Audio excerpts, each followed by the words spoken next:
Okay, Yeah, he got real intimate with that turkey. Speaking of intimate, you know what? Nate is just unbelievable. Pre-game show, he picked the exact score that would be the final score. Here it is. So I know they're going to try to light up the skies. I feel like Pickens is going to make a big play. CeeDee Lamb is going to step up. He needs to show up for his team. I got the Dallas Cowboys winning this one, and a close one, 31-28. Oh! Nostradamus strikes again, baby! Good call on that. Thank you, brother. The receivers having big games. Yeah, they did. They did. Stepped up. Well done, Nate. Thank you. Yeah, and Pickens, I'll tell you this. Listen, CeeDee Lamb, he did show up. He said, my next game will be my best game. He's had some drops, but man, was he sure-handed today. But Pickens, George Pickens, mark my words, in a matter of time, he will be not a good complimentary 1B or 1A. He will be one of the best receivers in the league. He's just scratching the surface. But a smart move for the quarterback to get CeeDee Lamb in early. Absolutely. Yeah. Coming off the game that he had the previous week and then to get somebody going, right? This is where I think Dak is on the next level of his career. It's the ability to manage the guys around you, to understand the personalities, and to get your playmakers the ball. And we look at these guys today. George Pickens, 13 targets, 6 catches, 88 yards. I hit on that FanDuel, Nate. Yeah, good job. Then we got CeeDee Lamb, 7 receptions, 112 yards, and a touchdown. But Dak, to me, was the story of this football game. And it's not only because of the numbers, it's the end of the game as well. If you're going to beat the Kansas City Chiefs, we saw Patrick coming back in that game, make some spectacular plays, the scramble to the right, the big play down the field. You've got to close them out, and you've got to finish the game with the ball in your hands. Valid. Dak did an excellent job at the end of that ball game. Yeah, I think for the Kansas City Chiefs, this is about penalties. I mean, they sat there, they had 5 defensive interference penalties, and also the blitz. Dak against the blitz, 15-19. He was smooth. He did not flinch at all. They could not get any pressure on him. And you think about the Kansas City Chiefs a year ago. Very good in one-score games, 12-0. This year, they are 1-6, and then they're 1-5 on the road. Yes. So they have no margin of error. They got to win out, in my opinion, to make the playoffs. Yeah, they got to win out, and it's going to be a tough road. Right now, they're on the outside looking in. On the flip side, like Tracy said, you got the Cowboys beating both the Eagles and the Chiefs in back-to-back weeks. Now you're getting into the latter parts of November and December. If they close this thing out and they continue to play the way they're playing, and like you said, Dak Prescott, we're not saying it enough, and you have been saying it. He is playing some of his best football. Not just the way he's delivering the rock, but how he's moving and negotiating the pocket with his feet and then getting the ball out. And there was a lot of news made at the beginning of the season for Dallas Cowboys trading Micah Parsons. Yeah. Quinn Williams coming back in and Overshawn coming back. That defense is really playing good football right now. Yeah, their defense is playing well. I mean, they're humming right now. And you know what? They're going to be a force to be reckoned with. Yeah. Nate overheard me talking back in the dressing room. I guess today. And when I look at this game, I see this as a clash of cultures. You look at Dallas, they're trying to establish the culture. Brian Schottenheimer trying to establish that. And you don't have to look at East. They're going to rely on the culture that they've established the last handful of years. They have been the standard in the NFL for that.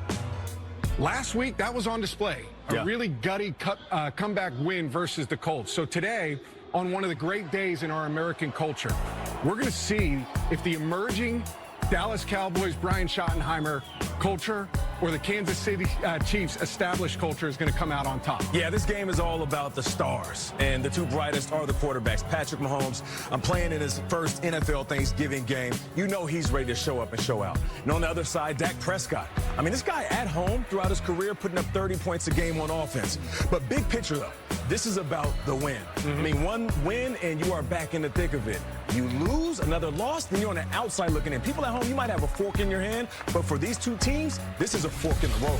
And the game within the game, the matchup I'm looking at is going to be this #1 offense of the Dallas Cowboys. How does Steve Spagnuolo and the defense stop it? You talk about George Pickens, CeeDee Lamb, Javonte Williams. I mean, but then one way of slowing down this offense is for Kansas City to get back to running the football. They ran it 41 times last week. They get Isaiah Pacheco back, with Kareem Hunt, a 1-2 punch right there. And they got to be able to control the time of possession. And also, in the last 2 weeks, they got to be able to score touchdowns, not kick field goals once they get inside the red zone.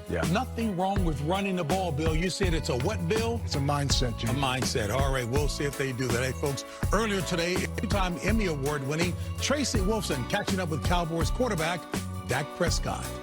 First off, Dak, happy Thanksgiving. Happy Thanksgiving. Well, you're coming off a massive win over the Eagles, but still a lot still to play for. So what, in terms of this game, the importance of it, can you really pinpoint of how big this game is against the Chiefs? Yeah, it's almost hard to put in words how important this game is, how big of a win this will be for us. As you said, coming off a huge division win last week, we control everything right now. It's all in front of us. So right now we got to focus on getting this win. And when we do it, not only be a huge chunk of confidence, it'll put us in a better position to make the playoffs. When you talk about the Steve Spagnuolo-led defense, how can your offense continue to roll against them? Yeah, we've got to communicate better than we ever have all day long. This is a group that's been together. Spags is very confident in his guys and what they can do. They communicate so fast and so well. They're going to challenge us. But we're a great group. We'll stick together, and we'll all be on the same page. So on this Thanksgiving Day, what are you most thankful for? Oh, so much. I'm thankful for my beautiful fiance, my beautiful girls. I'm just thankful for what God has done with my life, good, bad, and everything in between. Thankful to get to come out here at AT&T Stadium and do what I love with people I love. Well, good luck today. Happy Thanksgiving. Touchdown to go with this 146 yards receiving, Bill Cowher, 133 of which came after Philly took a 21-0 lead.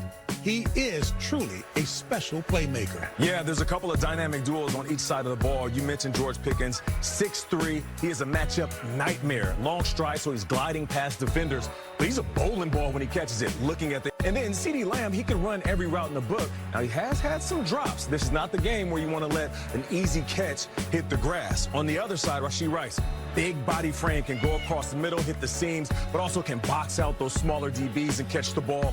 And Xavier Worthy, he is just a blur. So here's the thing, defenses. If you see him in an odd formation or any pre-snap movement, he is going to affect the play. He's either getting the ball or he is going to have an impact on the bigger picture as a decoy. Well, let's talk about the guys who are going to get them the football. Dak Prescott, he's been excellent throwing the football down the football field this season.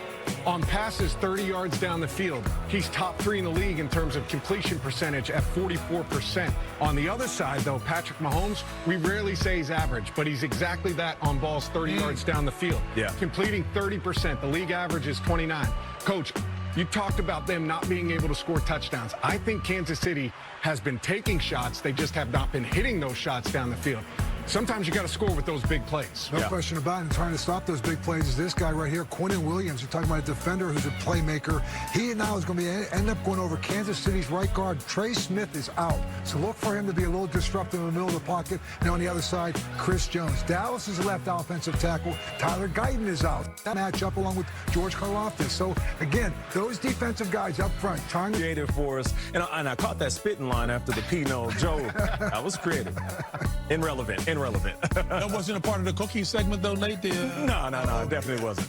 Hey, folks, and later tonight in prime time, we have an AFC North battle when Joe Burrow returns to action. That for the Bengals to face Lamar Jackson and the division-leading Ravens coach. You know, listen, the Ravens have won 4 straight since Lamar Jackson has come back. But look at his numbers the last 2 weeks. Listen, now Lamar Jackson's been dealing with a multitude of lower leg injury.